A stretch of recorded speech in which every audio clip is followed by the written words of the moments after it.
Tatum has a lot to prove considering how Boston failed the last couple of years. He does have a lot to prove. I agree with that. Because he talked about Kobe and mentioning Kobe and this and that I didn't during the understand playoffs. that. What was that? Yeah. and to With not the show up. armband and everything. What was that? So yeah, that was a bad look. So he needs to come back with a vengeance this year and show and prove when it counts. You can come in with the 30 PPG, but what matters is when those playoffs come, be able to start your legacy, because that's what the playoffs is about. That's what everybody remembers. So I heard a story. I heard a story when Tatum was at Duke. Is that he comes in at halftime? I forgot what game it was, and Coach K is in his butt. Uh-huh. Coach K comes in the locker room, takes off his suit jacket, and throws it at Tatum. And he asks Tatum, "What do I have to do to get you started? Like to get you upset, to get you mean, make you want to go?"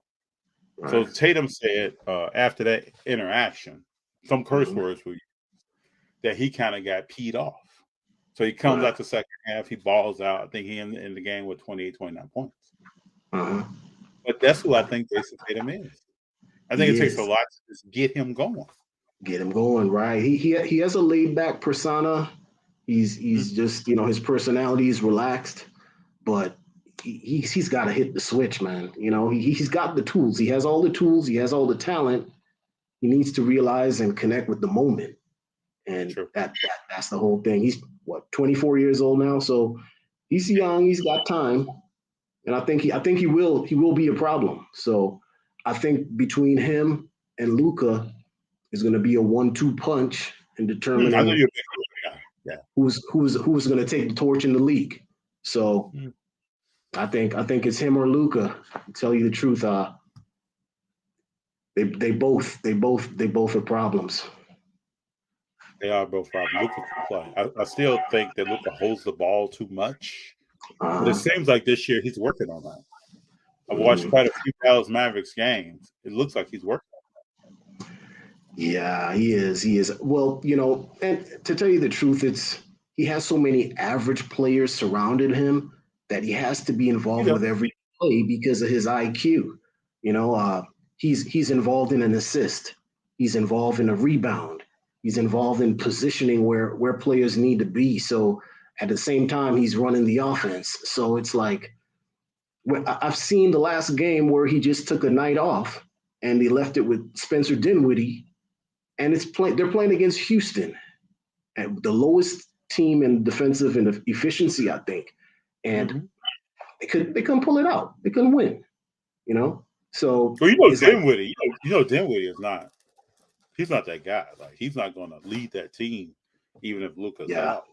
That's not his ball game. So what I'd say is this: I think he can win I think he can win a title. FD. He has the time to do it. There's going to be other. I think he needs additional all-star caliber. He needs a lot of players. He needs additional all-star, at least 2 all-star caliber players that could play without the ball. Okay, that's the important thing. That could play without the ball. I think if he had like a Klay Thompson, Klay plays without the ball. Klay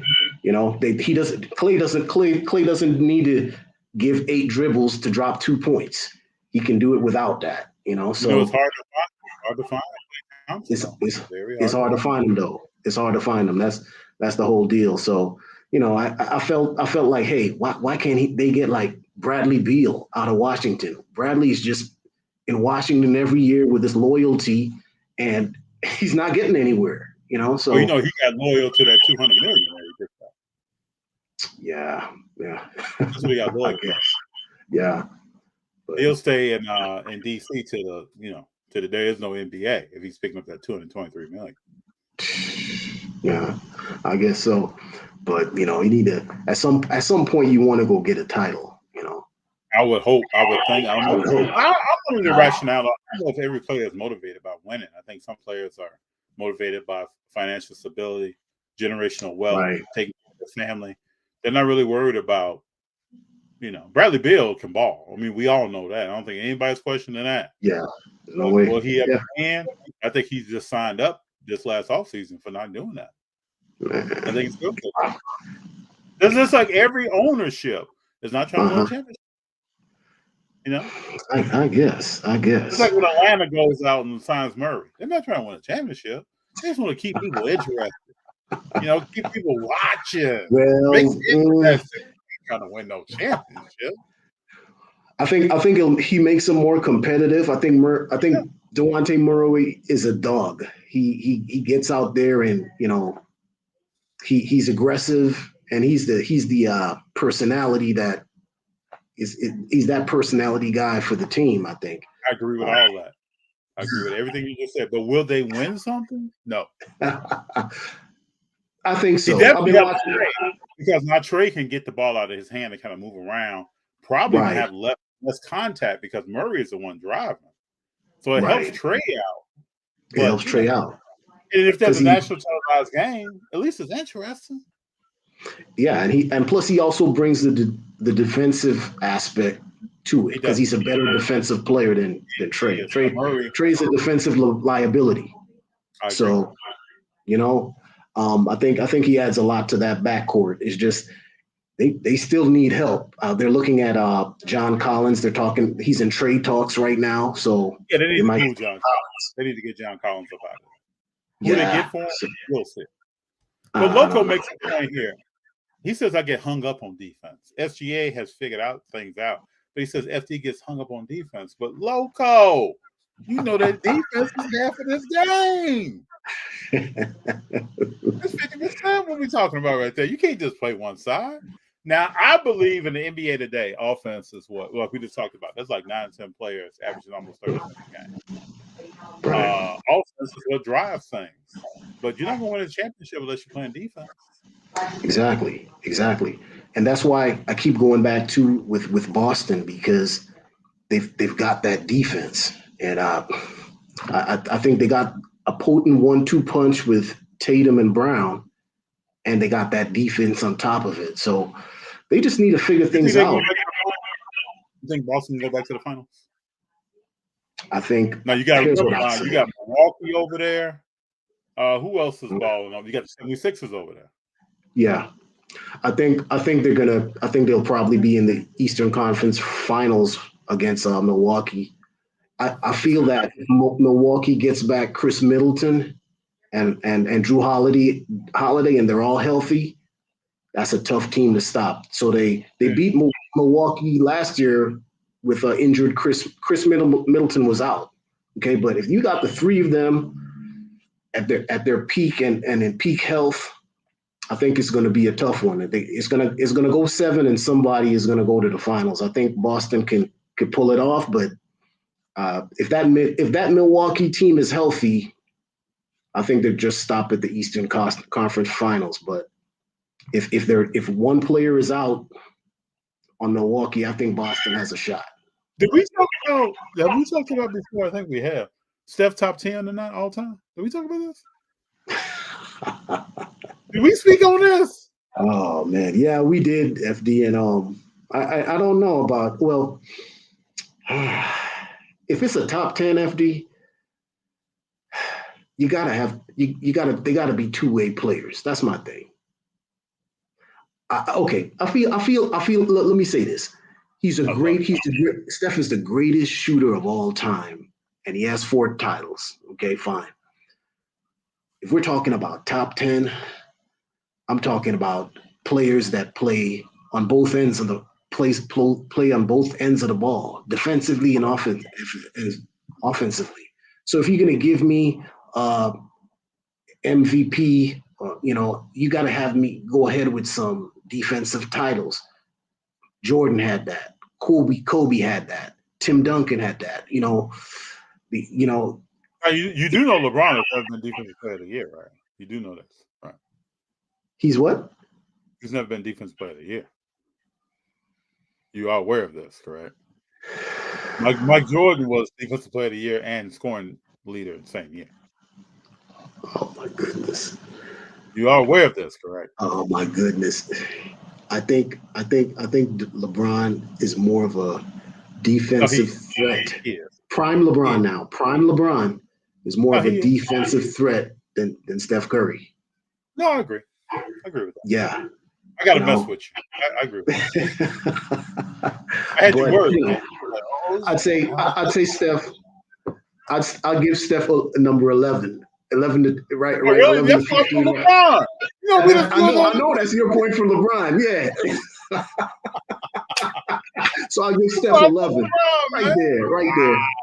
Right Small at world. 11, But I give Steph his respect though. But he's a smaller guy. But for a smaller guy, that's to me, Steph is a people say point guard. I think Steph is a 6'3" shooting guard. That's a monster. Okay, I'd say right Well, now yeah, that the people say that. It's the same thing about Ja. Like, is Ja really a point guard? yeah, that's true You know? too. That's true too. Okay, so when I think But the point game guard, has changed, though. Like, we grew up, point guards did certain things. Jason Kidd, Stockton, Magic Mhm, Johnson, they did certain things. They were facilitators. They set people up, made things right, easier, ran the exactly. court. Steph just took that point guard position just to a different level. It's Yeah, unorthodox yeah, what he does and how he does it right, compared to what we see or what we grew up watching. yeah, no doubt, It's no interesting. doubt. But I have a comment here that I cannot skip. There are Okay. two. Loco said, FD, we want to comment on James Wiseman. Is the G League good for his career? I think the G League is good for his career. He had 19-11 last night. It's going to help him work on last night. Going to help him work on some stuff. Okay. What Golden State is asking him to do. Now, I've looked at this. I've analyzed this. They're asking him to be a pick and roll guy, a rebounder, and play defense. And the flow of all that, you score. Like, you don't Wow. score outside of that. You're a young guy. You're trying to make your Mhm, way. They asked him to do just what they asked JaMychal Green to do right now. That's it. mhm. And JaMychal Green Okay. is scoring in the flow of what's going down. And Right. I think when you look at Wiseman, he has to get tighter on his screens. Like, he has to set harder screens, and he's got to roll off of that with a sense of urgency of going to the cup. Sometimes he does that. Sometimes he does not. I'm a critic. I want people out there to know. I watch these players, even when I buy their cars. Like, I'm Hmm. watching them to see what they do well and what they don't do well. I just don't Okay. say, "Oh, I'm behind that guy and he's good by me." No. Wiseman has to learn to do certain things within that system, and we should know. I've challenged myself this year to watch a lot of teams I don't usually watch. Like, I'm watching Hmm. Atlanta. I'm watching the Pelicans. I watch the Knicks. Hmm. Golden State runs an intricate system. You got to do certain things. It's almost like a tightly wound watch. When you take the face Uh-huh. off and you look at the mechanisms inside, that's Golden State. You see a lot of teams play iso ball, one-on-one ball. That's not Golden Hmm. State. Golden State is about moving the ball all around, and if somebody takes an open shot, because that's the offense, and Do that you? ball motion will create separation and you being open. Not you saying clear out. I'm about to take Prizms N Things one-on-one. No, that's not what we do here. So Hmm. when you start out, just like Steph, Draymond, and Clay, you got to get into that system and learn the system. All those guys were on the bench behind somebody. I remember Okay. when Monte Ellis was playing in front of Clay. I remember when Lee was playing in front of Draymond Green. Hmm. Right. So Wiseman has to learn, Kuminga too, and Moody, that if I'm going to play in this system and get more minutes, these are things I have to do.